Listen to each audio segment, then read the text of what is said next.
Yesterday, my alma mater, Harvard, sued the United States government because they don't want the federal government to stop any of the $9 billion the federal government is sending it.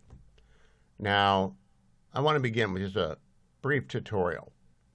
The 1964 Civil Rights Act contains within it various sections, titles. Title 6 of the Act reads, "No person in the United States shall, on the grounds of race, color, or national origin, be excluded from participation in, or be denied the benefits of, or be subjected to discrimination under any program or activity receiving federal financial assistance." So, what Harvard has done over the course of the past many years is discriminate on the basis of race. The Supreme Court found as much in the June 2023 decision in Students for Fair Admission versus Harvard. Then, after 10/7, anti-Semitism broke out and indeed engulfed the entire university. And we saw it with our own eyes, and indeed on March 31st of this year, the president of Harvard University, Neil Garber, sent a letter to everyone, somewhat pompously titled, "Our Resolve," which says, we really mean it. We're going to end it. We're really going to stop this. We're not going to have any more anti-Semitism. Goes on for about a page and a half. Well, the Trump administration does not trust Harvard. Indeed, the Supreme Court didn't trust Harvard.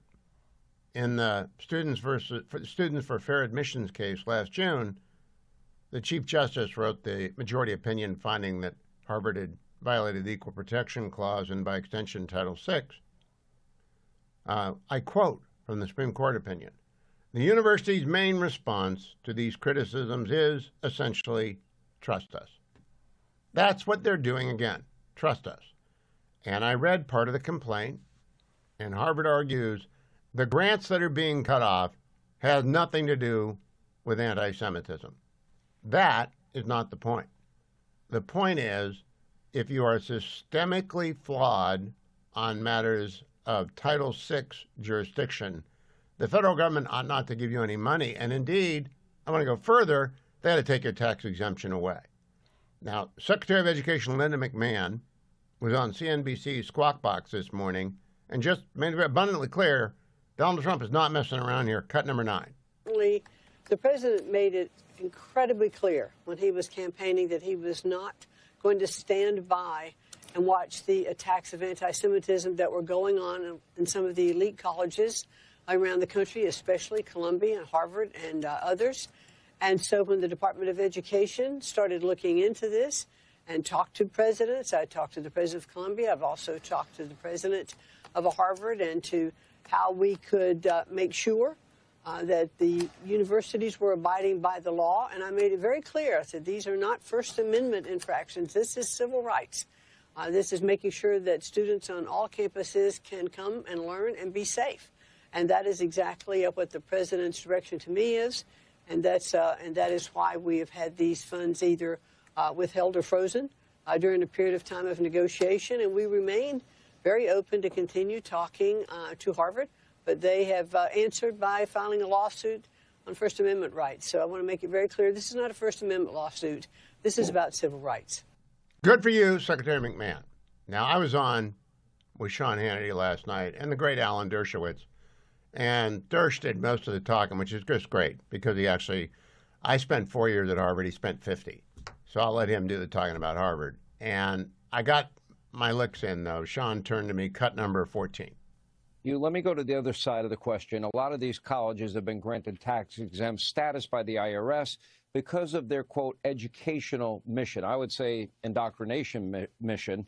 But especially these elite universities, they have these massive endowments. If we're going to invest in post-high school education for kids, wouldn't we be better off supporting universities that stick to the basics, reading, writing, math, science, history, professions, trade schools, et cetera?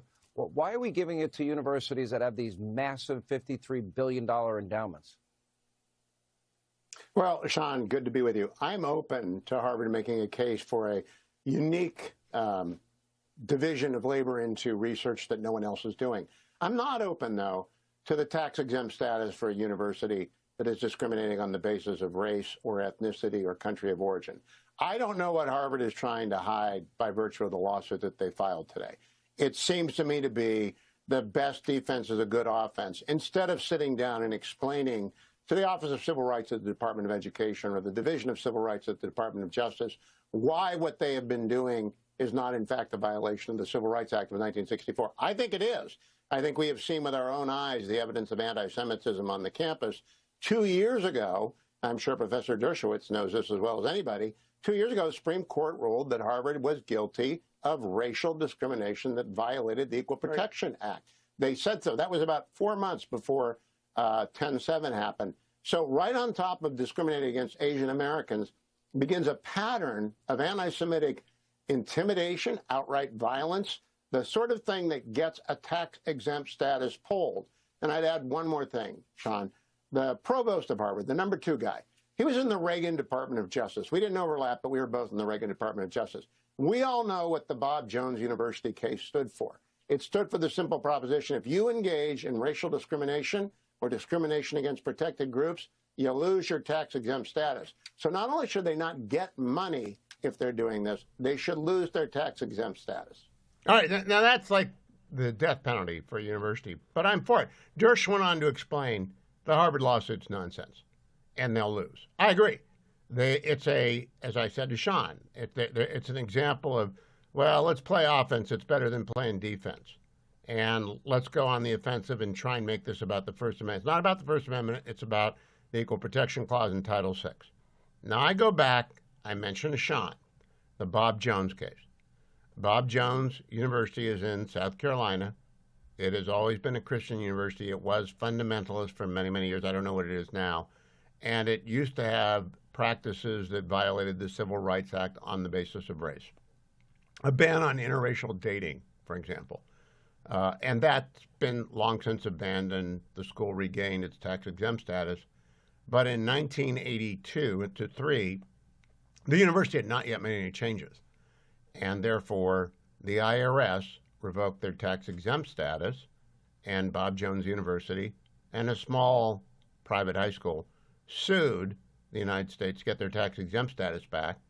And by an 8-1 decision, the Supreme Court said, no, you don't get tax-exempt status if you discriminate on the basis of race.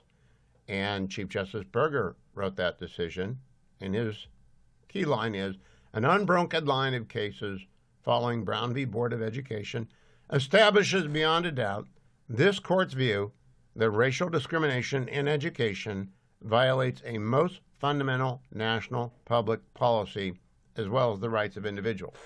And then it proceeded to uphold the IRS pulling of the tax-exempt status of Bob Jones University. This is what ought to happen to Harvard. Now, there are statutes on the books that prevent presidents from directing the IRS to do that, but they certainly, the Secretary of the Treasury, can certainly direct the commissioner, acting commissioner of IRS, to begin the investigation as to whether or not it ought to happen.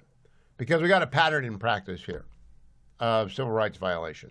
We've got a Supreme Court decision about how their admissions was deeply, deeply biased against Asian Americans in favor of blacks and Latinos.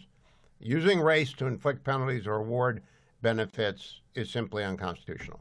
It's just not allowed. Or if you're not a state actor, it violates Title VI of the Civil Rights Act. Covers both Harvard and the University of North Carolina got caught on the EPC. Harvard got caught on Title VI. And there's no reason that Harvard is any different from Bob Jones University. Now, you'll get pseudo-sophisticates saying, well, that's Bob Jones University, and this is Harvard, and Harvard has been around since 1636. I know all that. I went there. Love the place. It can't discriminate against Jews. It can't discriminate against Asian Americans.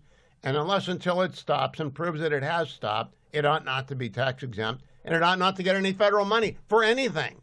And it doesn't matter if the money is being cut off to something that's unrelated to the anti-Semitism. You don't get. Money is fungible. Money is fungible. It goes all through the university. So go to your own endowment and pay your own researchers and get right with the law, Harvard. It's not that hard. For full shows, live and on demand, it's Salem News Channel.